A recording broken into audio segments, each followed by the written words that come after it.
Depois foi descentralizado para que os órgãos, os setores, né, ficassem responsáveis por essa parte administrativa. Olha, você não sabe o espírito que a gente tem de equipe para tentar acelerar a concessão de benefícios, sobretudo de pensão por morte. Parece óbvio, mas a maioria das pessoas não sabem como é que funciona na PGE, como é que funciona a Previdência. Isso que é uma autoridade pública dizendo que o ente público se preocupa com a pessoa humana. O meu compromisso com a ética, com a defesa das decisões justas e, acima de tudo, para fazer a diferença na vida das pessoas.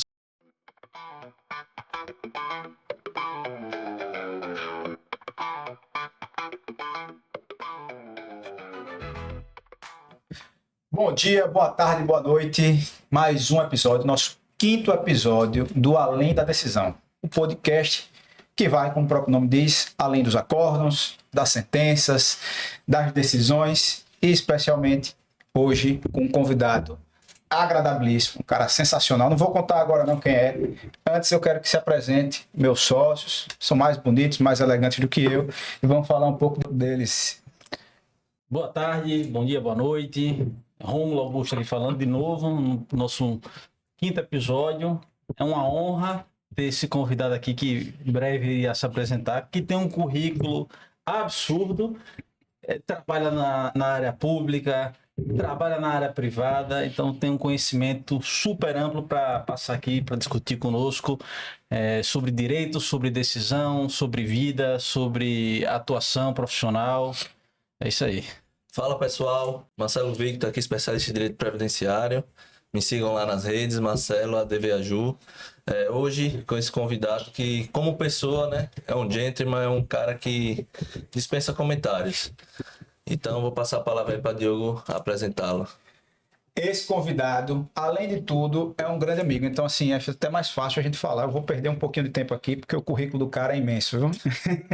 Ele atua em todas as áreas. E hoje a gente vai falar um pouquinho, inclusive, do regime próprio, porque ele é fera no assunto. Estava até comentando com ele aqui. Quanto de elogio eu tenho o orgulho de receber do amigo, né? De saber, quando sabem que...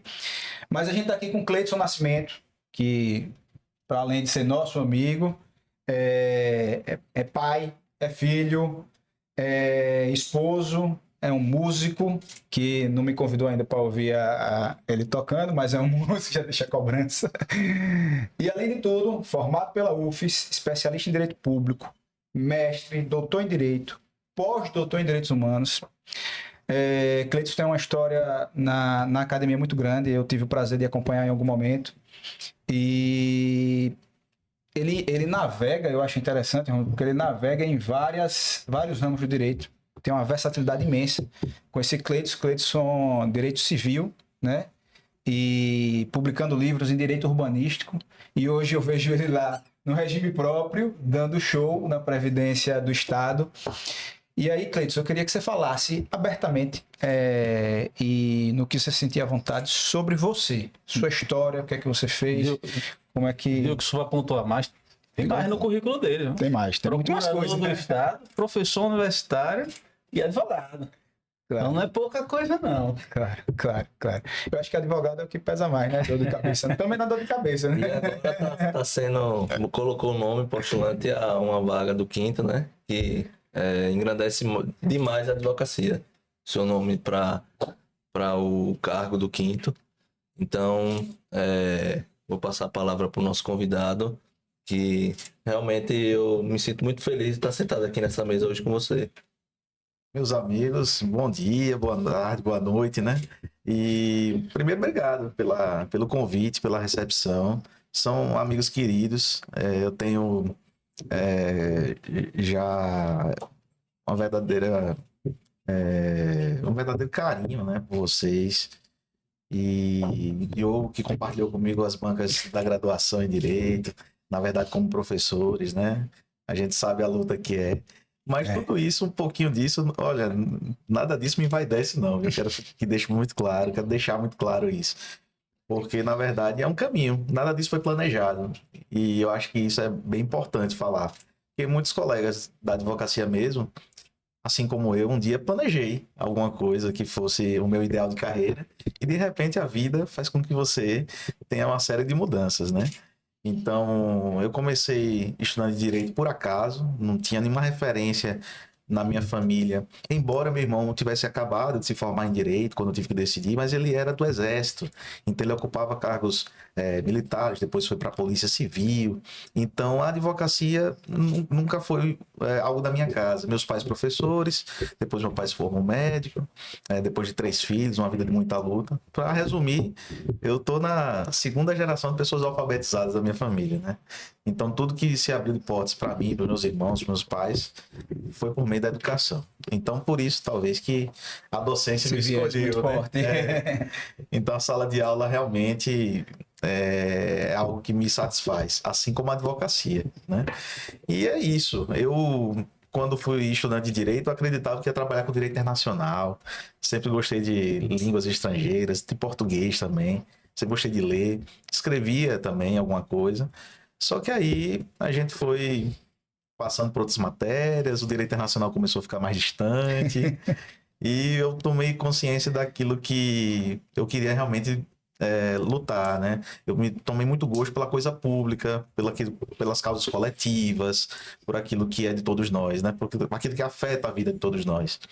E foi isso que me levou, né, a defender causas, porque é isso que eu gosto de fazer como advogado e depois procurar trabalhar na área pública também. E dali para cá o resto é história, né?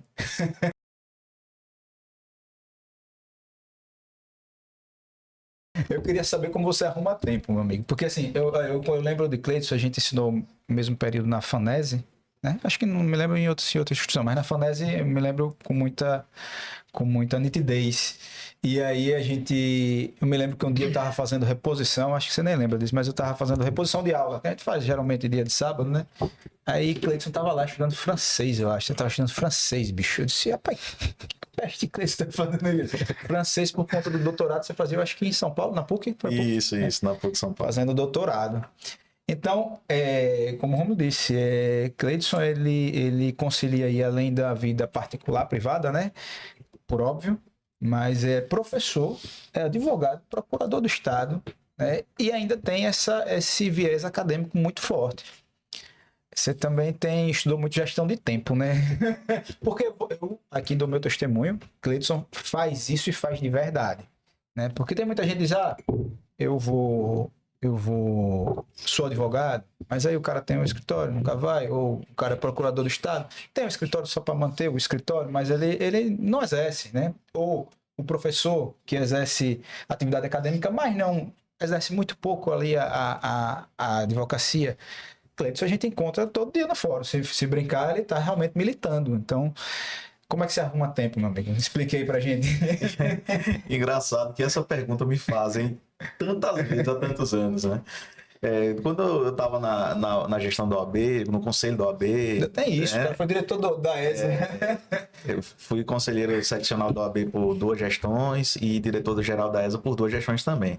E durante aquele período a gente fez alguns cursos sobre gestão de tempo.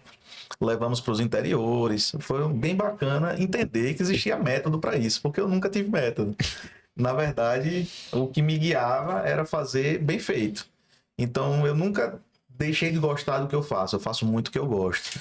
E eu procuro fazer bem feito e sempre no tempo que tem que ser feito, nunca postergo. Eu acho que o segredo é você não postergar, né? Não deixar para depois que você pode resolver agora.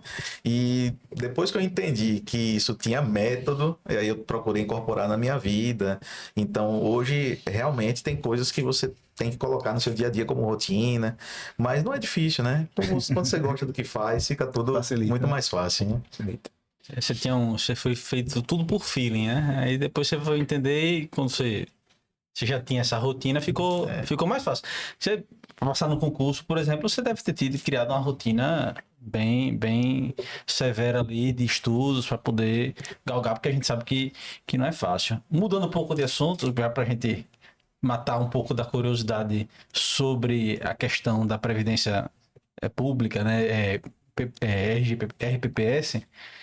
Cleidson, você encontra alguma diferença ali no regime próprio, pro regime geral, que a gente quer salutar, assim, que é bem claro, que a gente consegue diferenciar bem, porque às vezes as pessoas procuram a gente se querendo saber como é que é a aposentadoria de quem é funcionário público e que tem o regime próprio. E aí a gente sabe que tem um estatuto próprio, que a gente precisa ter um regimento próprio, precisa ser lido, precisa ser estudado. Mas normalmente existe essa diferença drástica entre as legislações ou é algo mais parecido assim? Eu diria que já houve mais diferenças, né? A gente está caminhando com as últimas reformas para cada vez mais aproximar os regimes. Quem sabe um dia, eu não sei se estaremos aqui para ver isso, haverá um regime só.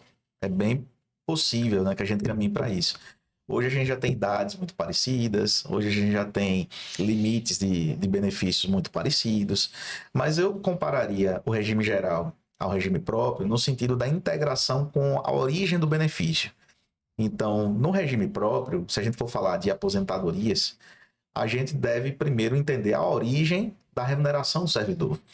É semelhante como quando se trata do segurado do regime geral, empregado, né? A depender das verbas que ele receba na sua remuneração, você terá um impacto também se há recolhimento ou não sobre aquele valor para a Previdência. Então, eu diria que a chave do sucesso para você ter êxito na lida com o regime próprio é você se interessar por direito administrativo. Então, é muito importante você entender qual é a composição do salário de contribuição do servidor público, e aí sim você vai ter várias teses, várias possibilidades de verbas sobre as quais incide, não incide contribuição, verbas que durante muito tempo foram consideradas incorporáveis, depois deixaram de ser, e isso vai impactar diretamente no regime próprio. Agora, quanto às regras de benefício, eu acredito que sejam até mais simples. A gente só tem 2 benefícios possíveis hoje, depois da reforma da emenda 103. O regime próprio só tem aposentadorias e pensões. Todos os outros benefícios que a gente encontra no regime geral não são pagos pelo regime próprio para o servidor público. São benefícios que são pagos pelo erário, pelo estatuto, enfim. Não deixa de ter uma licença para tratamento de saúde, não deixa de ter o salário maternidade, mas tem outra natureza. Sim. Não faz parte do RPPS mais. Então eu acredito que seja mais simples. São regimes mais enxutos. O problema é que a emenda 103 possibilitou que a gente tivesse mais de 2.000 regimes próprios com regras diferentes. Porque se a gente tem cada estado e cada município que tem seu regime próprio com uma regra, você tem que estudar cada regra a depender de onde você vai atuar. Mas eles têm uma raiz em comum.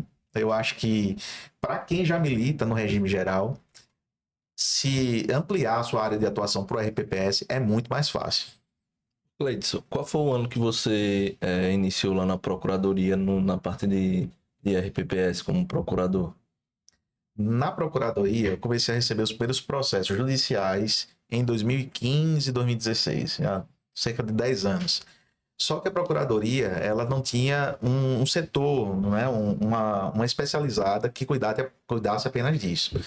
Então foi em 2017 que foi criado, e aí em 2017 eu estava em outro setor, quando em 2019 me foi feito o convite para chefiar o setor previdenciário. Então eu fui procurador-chefe da Coordenadoria Previdenciária de 2019 a 2023, ou seja, peguei o período antes da reforma e pós-reforma.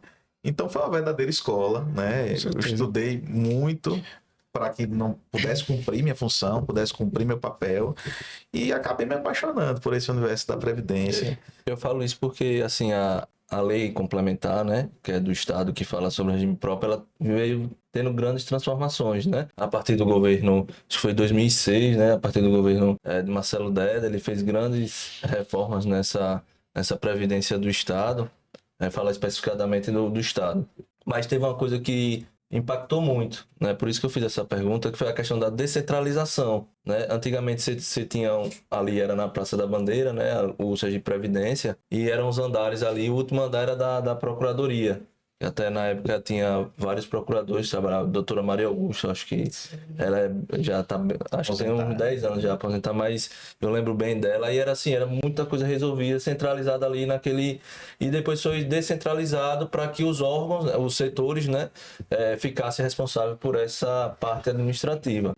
E aí acabou que isso gerou uma mudança radical, porque a parte administrativa hoje, quem milita no RPPS sabe que é feita dentro do órgão. E isso acaba pessoalizando, porque você vai depender daquele servidor que está ali como responsável do RH, enfim, do setor pessoal, para ele dar andamento no processo de concessão. E isso é uma coisa muito assim, pessoal, porque você acaba dependendo dessa pessoa, não é como o INSS, né?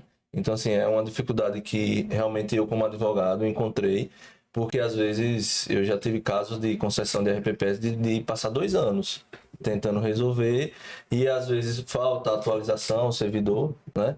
Quando você vai para a parte judicial, a coisa melhora bastante, porque você vai lidar com os procuradores. Então, assim, é uma transformação para a gente quando descentralizou, porque a gente não tem mais a figura ali do procurador, né, naquele setor.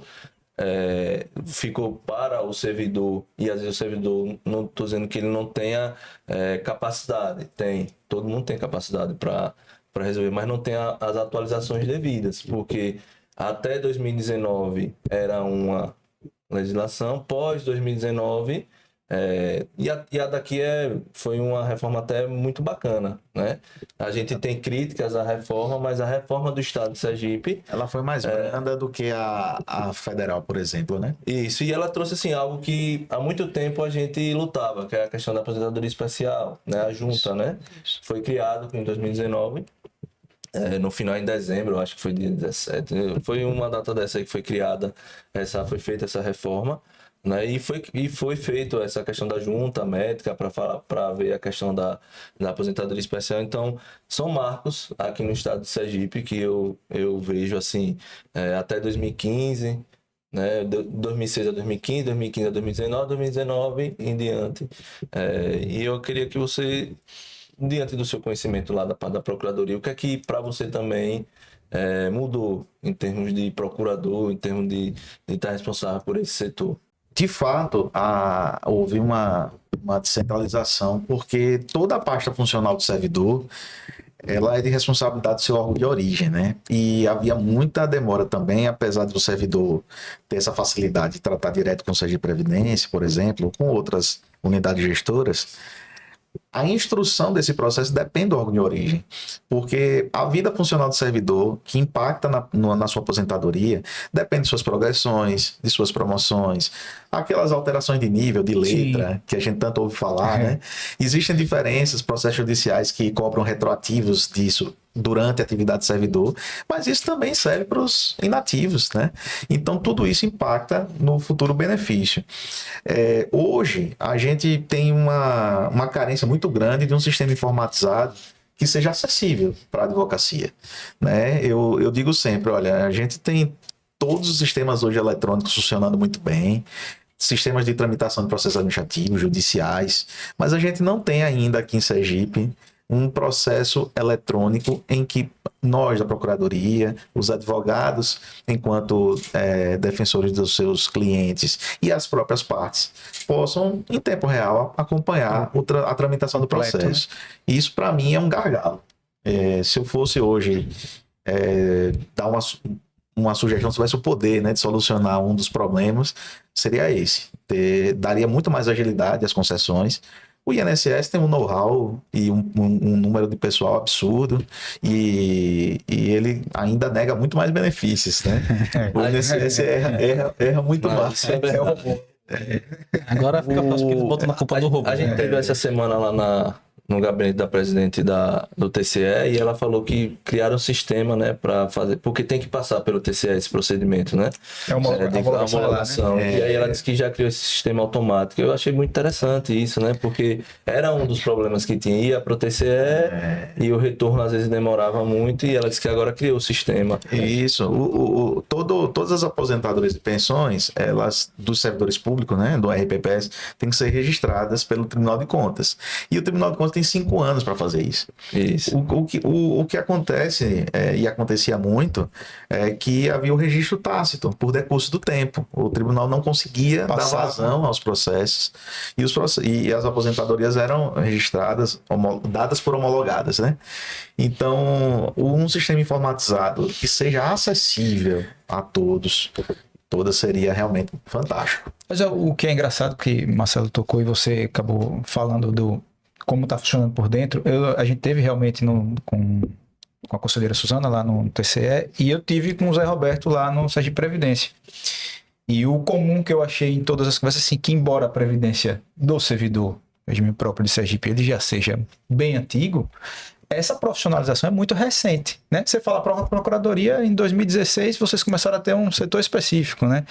O que já deveria acontecer há mais tempo.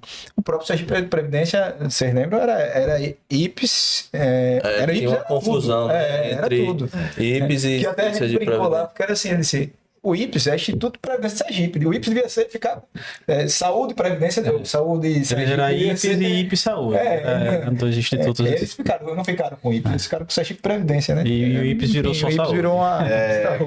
Eu tenho até anotado aqui, são as virtualizações do processo administrativo, que de fato, eu como não acompanho tanto assim no RPPS daqui de Sergipe, você já tem, o servidor quando vai requerer aposentadoria, eles já fazem isso virtualmente, que a gente, de vez em quando, a gente precisa ir lá despachar, eles pedem documento, a gente tem que levar lá, tem acontecido isso. E a outra coisa, que aí foi uma curiosidade do que você vinha falando da sua trajetória, é que como é que foi esse processo de alteração da legislação? Passa pela Procuradoria? Vocês opinam? Existe um estudo mais debatido ou vem já direto do Executivo sem passar pelo Consultivo e já é jogado no Legislativo para eles aprovarem? Como é que foi isso? Esses dois pontos aí que eu acho que na sua fala me gerou essa curiosidade. O processo, a construção do processo legislativo, antes do projeto de lei, ela passa pela Procuradoria. Em regra, tem que passar, né? Isso por determinação legal, na nossa missão constitucional mesmo, né? Artigo 132 da Constituição. Agora, uma vez proposto o projeto, existem também os vieses políticos, a gente não pode ignorar isso.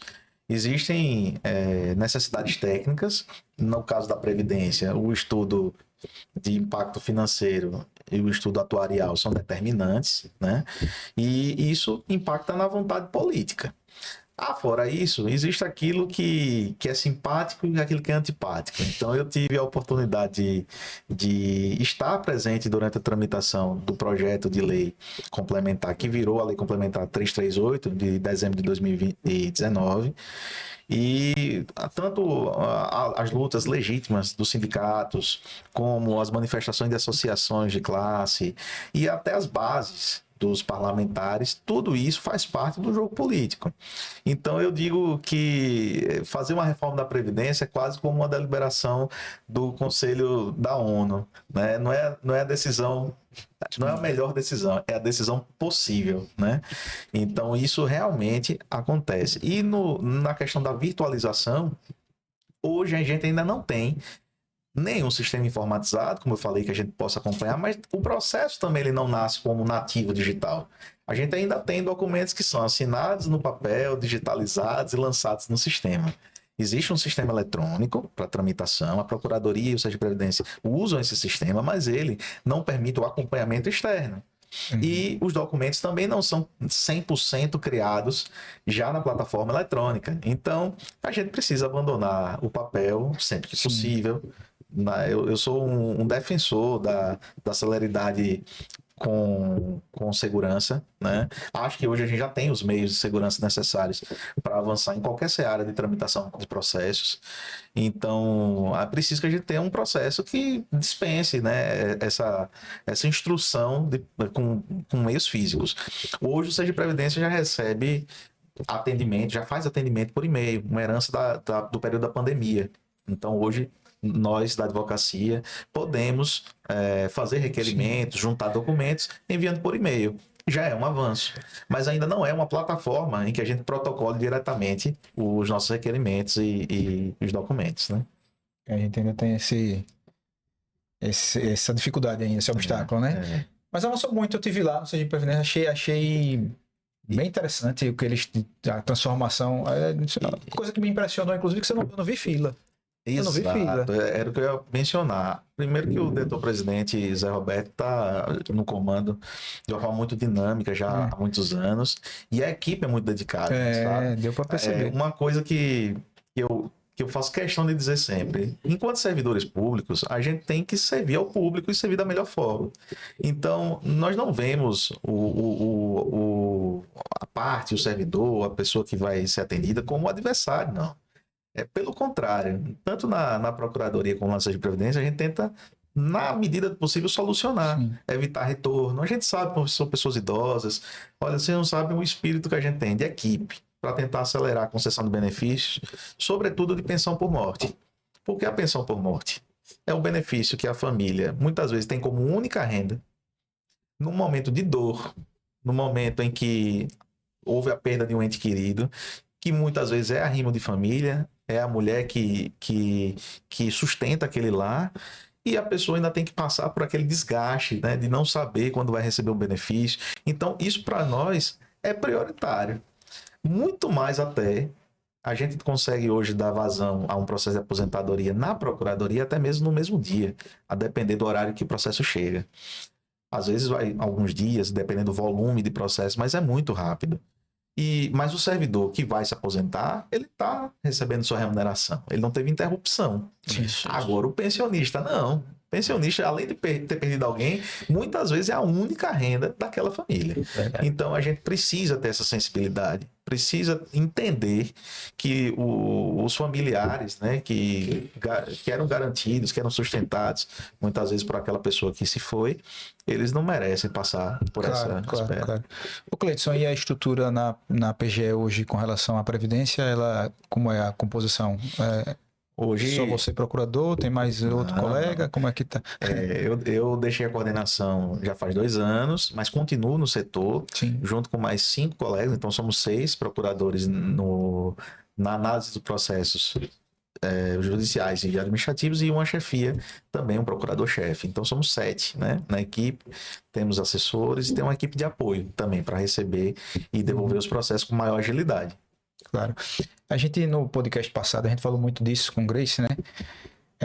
Com relação ao INSS. O advogado, eu acho que ele precisa ser forjado e entender muito bem como é que funcionam os institutos. E minha pergunta parece óbvia, mas a maioria das pessoas não sabem como é que funciona na PGE, como é que funciona no Serviço de Previdência. Isso é importante porque a gente tem que aprender como é que joga o jogo, né? Afinal, a advocacia, ela é um jogo de xadrez. A gente precisa saber até usar as estratégias e sem entender como funciona o fluxo. Como você disse, às vezes, poxa, a gente está ali na PGE preocupado em fazer o correto, mas em, obviamente, tentar conceder o benefício.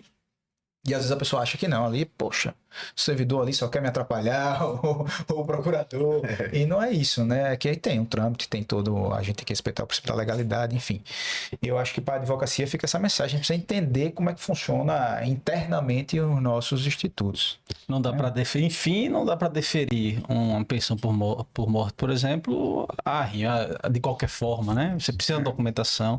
Eu fico feliz em ouvir esse tipo de posicionamento, Cleiton, porque é uma autoridade pública dizendo que o ente público se preocupa com a pessoa humana. É humanizar um benefício que é muito importante. A gente vê, tem pessoas que acabam tendo que pegar empréstimo, porque no INSS normalmente são 3 meses para conceder a pensão por morte.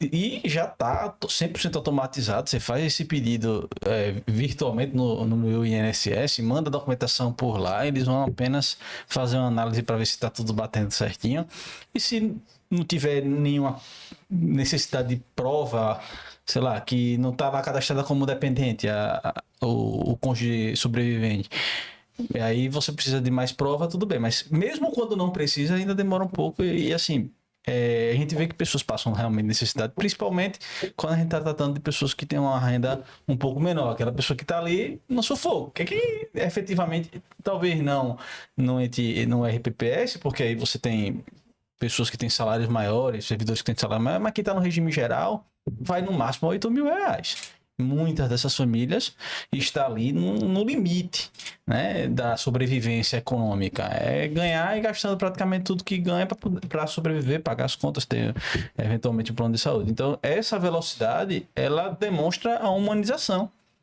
Para mim é bem interessante isso.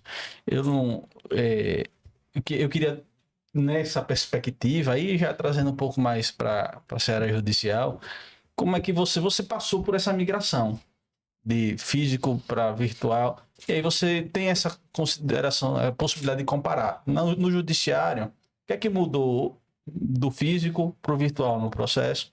E como isso aceleraria quando eu conseguir implementar no regime próprio daqui de Sergipe, eventualmente, mas acredito que vários estados no Brasil passam por essa mesma condição.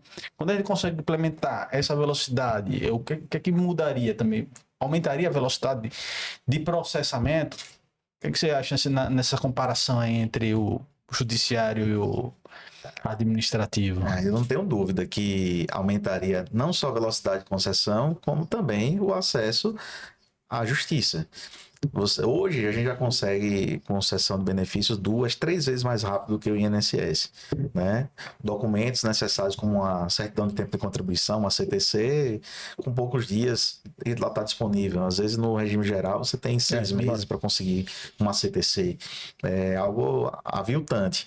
E com o processo eletrônico, a gente teria, além da agilidade de algo que já tem uma duração razoável, né, a ampliação da concessão de benefícios, das revisões.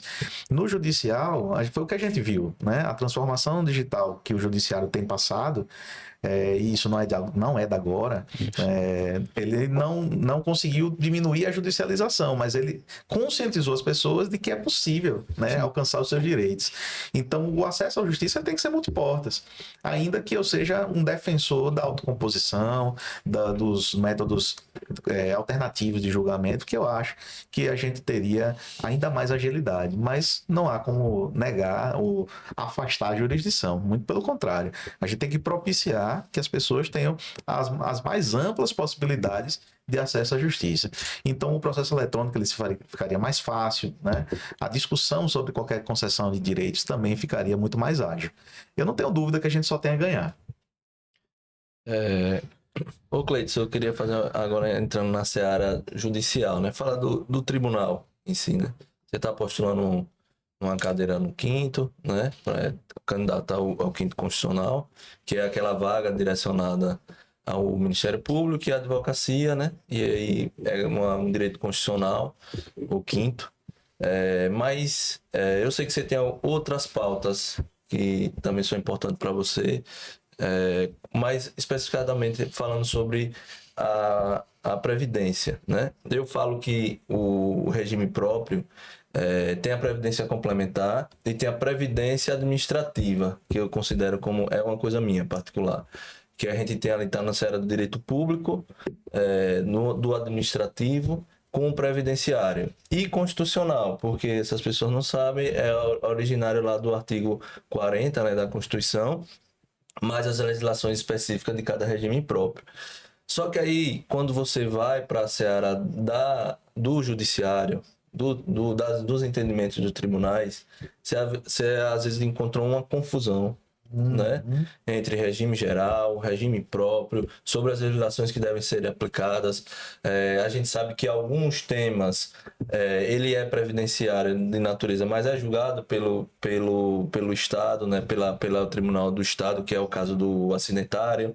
Então, assim, há vários temas, né, previdenciários ali dentro da competência do Tribunal Estadual, que às vezes a gente vê que há uma confusão entre esses temas. E eu queria saber de você, assim, o que é que você acha que pode ser melhorado, né? Vamos falar do nosso tribunal, do Tribunal de Sergipe, sobre essas decisões, que às vezes... E eu vou além, essa questão da celeridade. Quando você fala da questão da pensão por morte, também é uma angústia que me dá, assim. São algumas coisas, assim, que a gente, como advogado, a gente tem que ter nosso papel social também, certo? Então, estava até falando com o Diogo ontem sobre, eu estava assistindo aquele Profissão Repórter, que é um dos únicos programas que eu assisto. E estava falando sobre as mães atípicas, né? Então, poxa, bicho, como é que a gente pode ajudar essas pessoas? E aí a gente entrando na seara social a pensão por morte, né? Você falou, às vezes é o provedor da família e às vezes a gente pede uma liminar no tribunal para que seja concedido com todas as provas, né? E aí, às vezes até a própria procuradoria chancela aquele negócio, mas aí vem aquela questão da decisão de que é de trato sucessivo, que não pode ser concedido, né? Numa decisão que não é definitiva. Na cognição sumária, né? Sumária. Então, assim, então o tribunal precisa avançar nesses temas. Eu acho que, além de se atualizar, ele precisa avançar, né? Então, a gente não pode ficar parado, sentado em uma jurisprudência que a meu ver, ela já está ultrapassada. Então, eu queria saber de você, assim, o que é que você pensa com relação ao tribunal, ao judiciário, ao direito em si, né?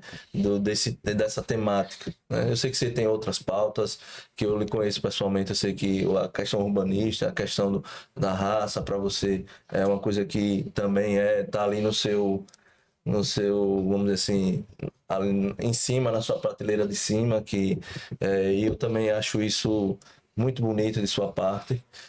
Mas eu acho que, falando especificadamente da Previdência, né? E principalmente dessa Previdência Administrativa que eu gosto de falar, o que você acha que o tribunal pode avançar nesse sentido? Eu digo que a gente está caminhando para uma informatização cada vez mais pungente, mas a gente também tem que ter cuidado com as padronizações daquilo que é diferente. Tem que haver sensibilidade, né? A gente tem uma sociedade muito carente. Nós temos uma massa de pessoas muito esperançosas com o judiciário e o judiciário precisa dar resposta a essas pessoas. Não só a advocacia, mas as pessoas. A advocacia é porta-voz dessas pessoas. A nossa profissão é uma verdadeira ferramenta social. Eu sempre falo isso porque nós temos que ter consciência do nosso papel transformador na vida dessas pessoas. E isso não pode ser alheio ao Poder Judiciário, muito pelo contrário. Quando eu tenho defendido, e eu faço isso com muito orgulho, de todas as causas que me tocam de caráter social, não só aquelas que tocam a minha origem, né? A minha ancestralidade. Eu sou um homem preto, um cara que venceu, e eu considero vencer não é ter riqueza, não é ter status, não é ter título. Vencer é você viver com dignidade, né? Ter uma família da qual você se orgulhe. E isso, eu tenho muito orgulho do que a minha família me proporcionou e conseguiu ter, que são os estudos, que é ter a respeitabilidade, né?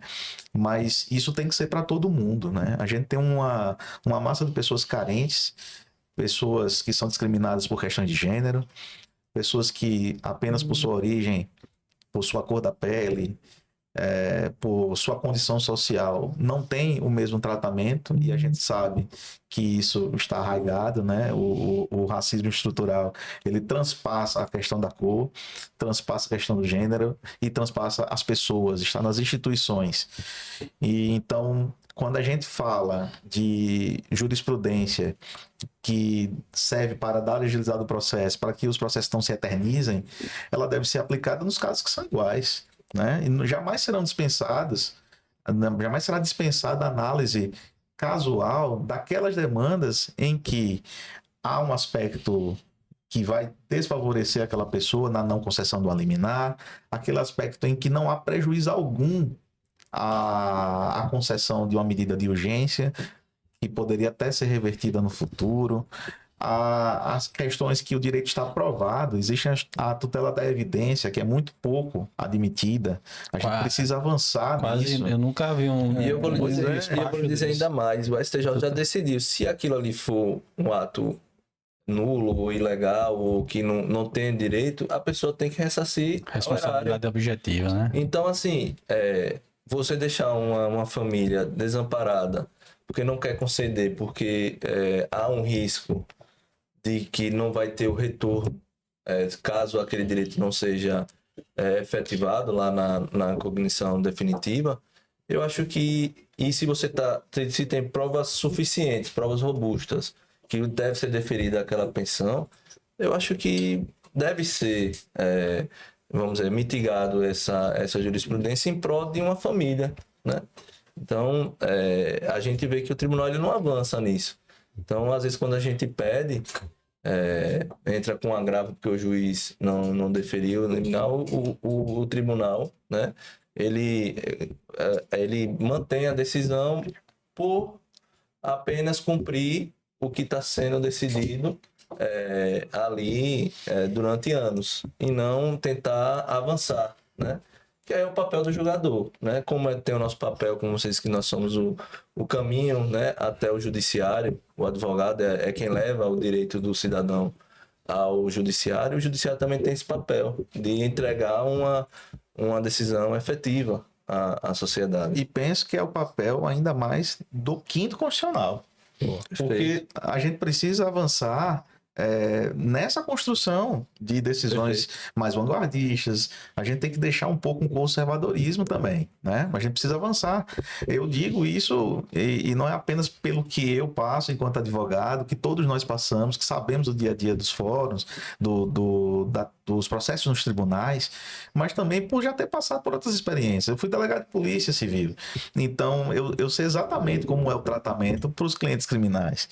Eu também comecei minha carreira como advogado trabalhista. Muitos não sabem disso. Hoje eu não milito, Esse marco eu não sabia, não. Ele foi, salvo engano, estagiário lá de César Brito, não foi isso? Fui estagiário, exatamente. Depois eu segui um sonho, que era, né, a advocacia pública. Mas a advocacia trabalhista foi o meu início de carreira. Minha segunda fase da OAB, militei mesmo. Então, durante pouco tempo, é verdade, mas eu consigo, né, entender o que passam tanto as advogadas e advogados dessas diversas áreas, como também as necessidades do lado de lá, né, do tribunal. Então, eu acho que o quinto é uma oportunidade necessária para que a advocacia possa refletir e levar ao tribunal toda essa vanguarda, a possibilidade de se ver representada, a possibilidade de abrir um maior diálogo, a possibilidade de ver a advocacia de fato influenciar no julgamento. E quando a gente fala influenciar no julgamento, é da forma mais republicana possível. Sim. Por meio da sua sustentação oral, por meio do despacho com o julgador, ainda que o julgador não seja o relator, isso é importante, né?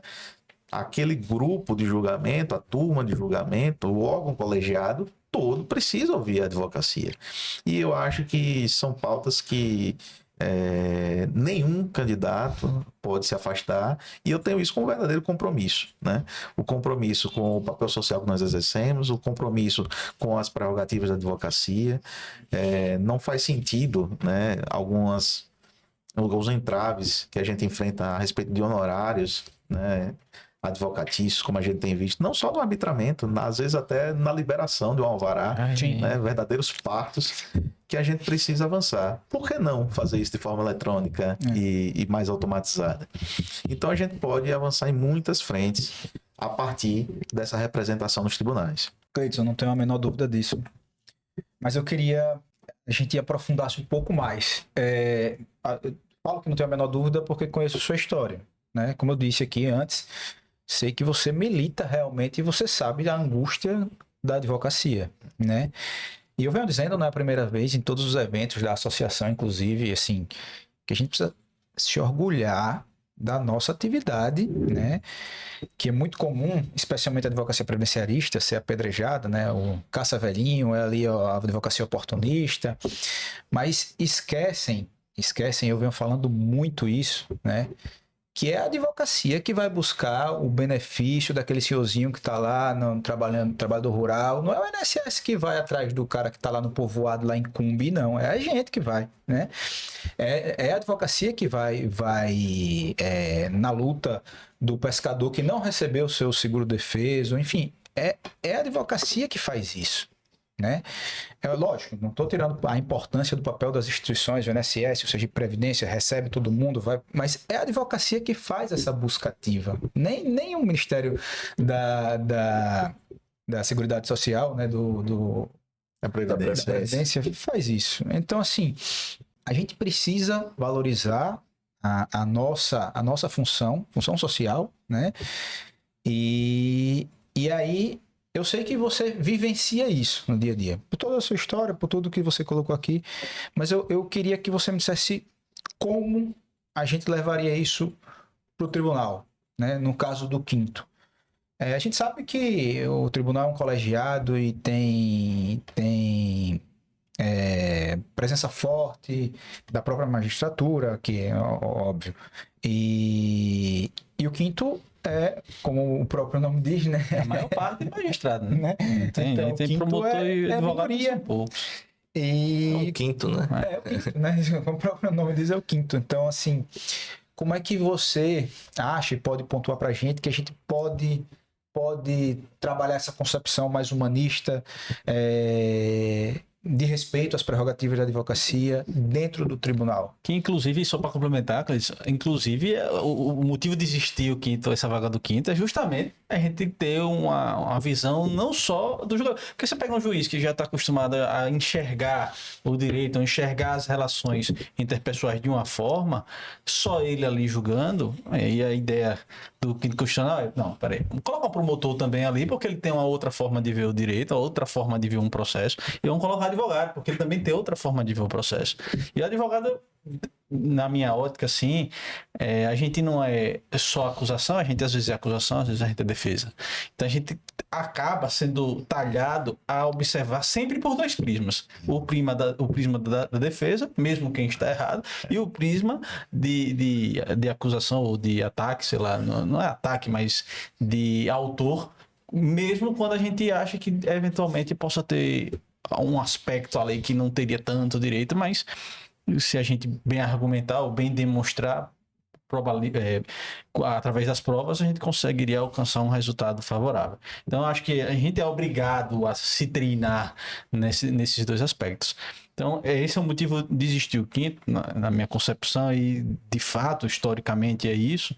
E aí, como o Diego falou, como é que a gente, advogado, que vai para aquela cadeira ali, pode efetivamente... Uma coisa é na teoria, outra coisa é na prática. Na prática, como é que a gente efetivamente vai trabalhar isso aí? Que eu acho que é bem importante. Tem muitas coisas que a gente pode pensar que a vaga do quinto vai ajudar, mas que não é bem assim, mas principalmente na forma de ver o processo, na forma de julgar, tendo decisões um pouco mais vanguardista, né? Por exemplo, você falou, eu fiquei aqui pensando nisso muito fortemente. A gente pede uma pensão por morte, tem lá todas as provas, tudo pronto para uma tutela de evidência, e como você falou, é indeferido. E como é que você pensa nisso aí? Sempre a gente tem a sensação de que uma andorinha só não faz verão, né? A gente pensou, é um quinto, né? Não é a maioria do colegiado, mas tudo tem que ter um ponto de partida. E eu acredito muito que a respeitabilidade daquele que ocupa essa vaga é tão importante quanto das instituições. A nossa advocacia deve ser forte porque as instituições que nos representam também são fortes. Eu vejo a ASAPREV, né, comandada por vocês, muito bem conduzida por Diogo também, ganhando corpo e respeitabilidade pelo trabalho que vai para além das pessoas que fazem parte. Então, assim como a experiência que a gente acumula no caminho, eu sou advogado há 23 anos, estou há 18 anos na procuradoria, na docência, já passei por outras carreiras, e isso tudo gera esse mix de experiências que o judiciário busca agregar quando recebe alguém do quinto. Então, a partir do momento em que a pessoa traz essa visão de fora, de quem é egresso da advocacia, e coloca nos seus julgamentos, defendendo com respeitabilidade, defendendo com estudos, defendendo com fundamentação adequada, eu acredito que nessa relação dialógica a gente vai conseguir avançar, convencendo os demais julgadores, fazendo o tribunal entender que é possível ter alternativas. Muitas vezes as decisões são assim porque sempre foi assim. Eu fazer assim porque sempre foi assim, a gente sabe que é a maior razão de insucesso dos nossos escritórios, né? A gente precisa avançar. E eu acredito profundamente que essa mudança pode sim começar por uma pessoa, por um novo desembargador, pode começar por um advogado que viveu a sua história, compreendendo essas questões e que do lado de cá percebe as consequências dos julgamentos que não avançam, né, na análise mais aprofundada das questões que são peculiares de cada família, de cada pessoa, de cada empresa, né? A gente tem realidades de empresas pequenas, tem a realidade de empresas maiores. Estou bastante acostumado com processos de grande vulto econômico, inclusive, né? Por ser representante do Estado. As influências políticas também nunca me abalaram, então eu me pauto pelo que eu acho certo, pelo que eu tenho como ético, e isso é algo que eu jamais vou me desvencilhar, jamais vou me dissociar. Então, o meu compromisso com a ética, com a defesa das decisões justas e, acima de tudo, para fazer a diferença na vida das pessoas. Eu acho que são compromissos que qualquer pessoa que almeje chegar a essa posição deve ter. Perfeito e muito bem colocado. Não esperava diferente. Cleidson, para além disso, eu queria que a gente dedicasse alguns minutos para você falar um pouquinho de sua experiência acadêmica. A gente acabou aqui, como a gente ainda tem alguns minutinhos, você chegou, digamos que, não sei se academia ou capacidade intelectual chega ao limite, mas se você chegou no limite da qualificação técnica, né? Você é pós-doutor. Eu queria que você falasse um pouquinho desse seu caminho na academia, dessa sua qualificação, e até passar uma mensagem para os mais jovens. Eu vejo muita gente, e a gente que foi professor, quer dizer, você ainda é, eu dei uma... Quer dizer, professor, acho que a gente nunca deixa de ser, né? É verdade. Eu saí, me afastei um pouco da universidade, mas para a turma que está buscando esse caminho, você falasse um pouquinho da academia, dessa sua trajetória. Eu fico muito feliz, né? A docência para mim meu Deus do céu, é meu parque de diversões. Além da música, né? A música é outra metade da minha vida. Mas quando a gente fala de conhecimento, eu acho que o conhecimento não tem limite, né? Eu sou um eterno aprendiz, continuo estudando, sou aluno, né? Atualmente continuo estudando temas jurídicos, temas que não são jurídicos, me capacitando, seja em letramento racial, seja em pautas sociais, seja no direito técnico, na questão previdenciária. Sempre somos alunos, mas esse caminho, essa trajetória acadêmica foi me levando pela necessidade mesmo de cada vez mais dar o retorno daquele trabalho que eu me propus a fazer. Então, o mestrado, o doutoramento e o pós-doutoramento, eles acabam abrindo a sua mente para que você possa ver as dinâmicas de processos, não só de processos, mas de relacionamentos humanos, de desafios técnicos, de forma mais, como é que eu diria, mais sistemática. Você começa ampliando a sua visão sobre determinados problemas e, consequentemente, encontrando soluções para os problemas do dia a dia. Então, eu que comecei pesquisando em direito público, comecei ampliando para o direito urbanístico e chegando aos direitos humanos e sociais quando fiz o pós-doutoramento na Universidade de Salamanca. E eu acho que para todo jovem advogado, toda jovem advogada que deseje ser o professor ou professora, eu primeiro digo que o caminho está aberto para pessoas que queiram ser, né? Cada vez menos vemos pessoas querendo ser professores, né? É uma profissão que infelizmente é a formadora de todas as outras, mas que a gente não tem pessoas estimuladas a serem professores. E eu diria que para quem quer, para quem tem sede de conhecimento, o céu é o limite.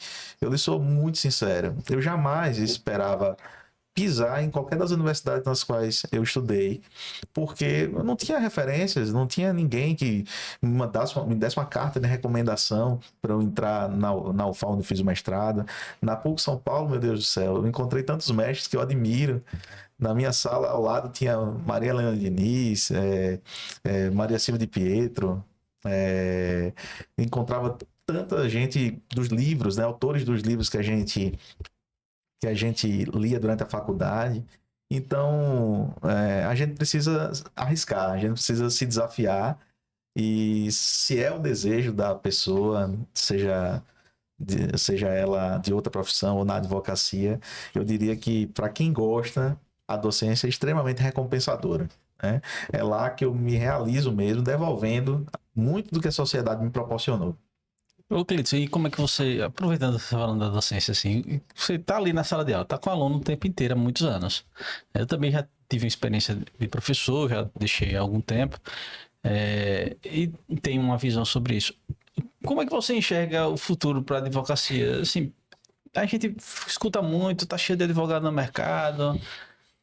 Como é que você está inteirando, vendo os seus alunos quando saem da faculdade? Que caminho eles estão tomando? O que é que a gente... Aí, falando um pouco de OAB, né? O que é que a gente pode ajudar essa turma que está saindo? Esses aspectos, como é que você vê hoje?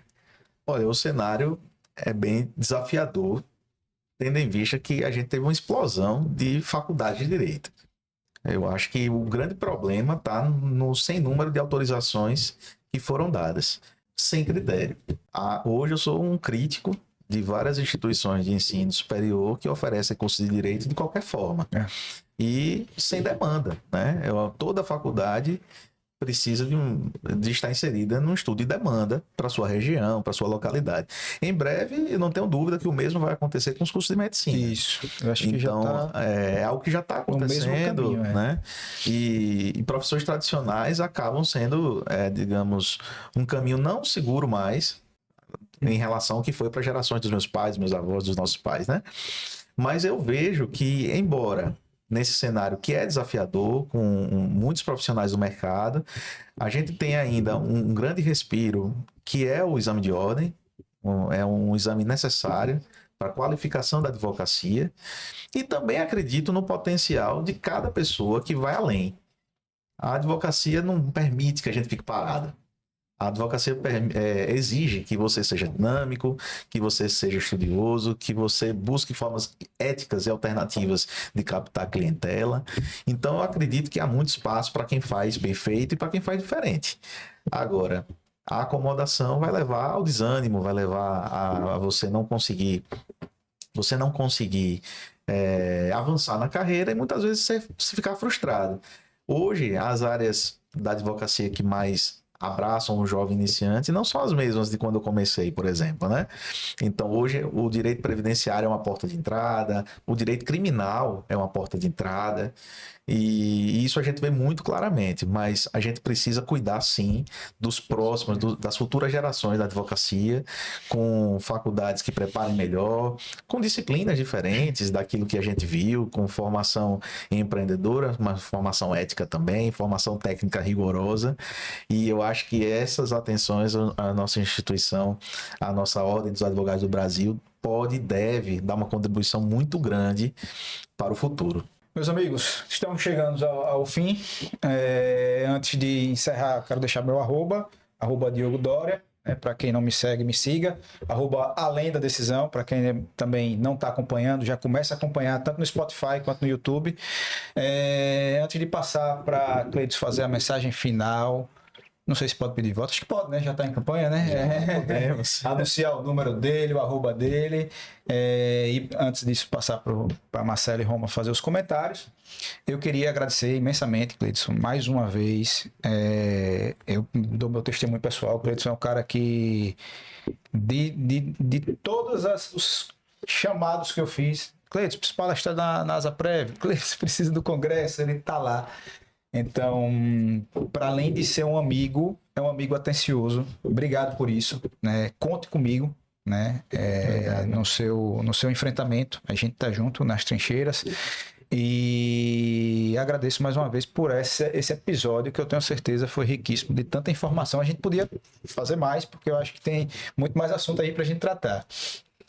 É isso aí, Cleiton. Também gostaria muito de agradecer sua presença, seus esclarecimentos, a forma como você clarifica todas as questões que foram abordadas aqui.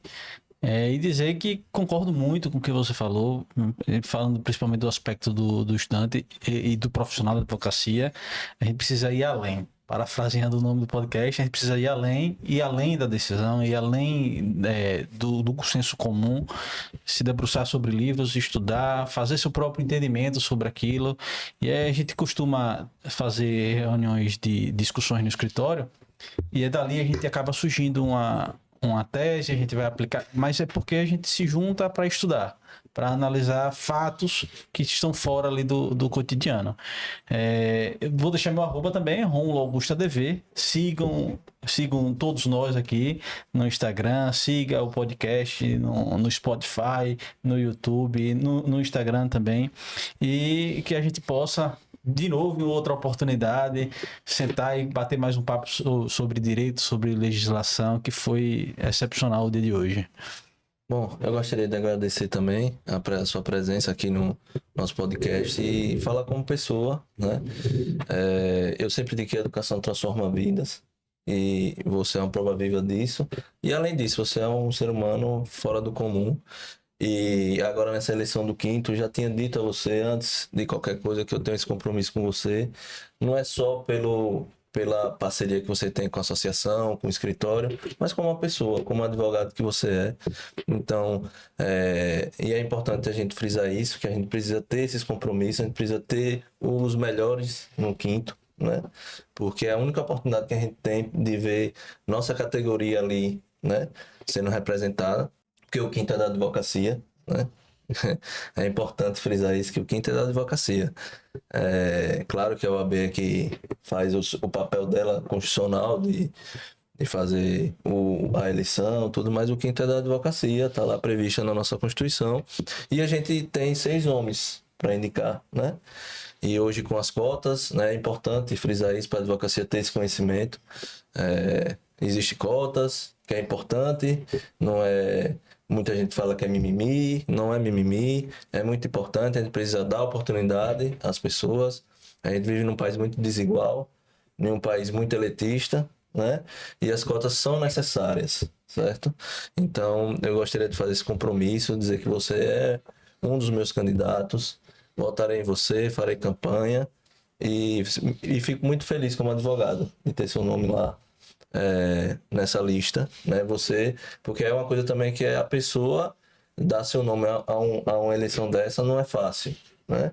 Vai deixar sua família, você vai ter que abrir mão de algumas coisas, até acho que da música ali por um tempo, para fazer essa família que é mais importante de tudo, né, da gente, para fazer assim, colocar seu nome à disposição da advocacia para enfrentar também, que não é coisa fácil, né? Você ali tá julgando, fazer parte de um tribunal, que as pessoas às vezes, eu digo assim, as pessoas têm que entender o cargo que vai exercer, né? As pessoas às vezes querem muito aquele cargo, mas você precisa estar preparado para esse cargo. Então, que bom que você se dispôs a colocar seu nome a essa vaga.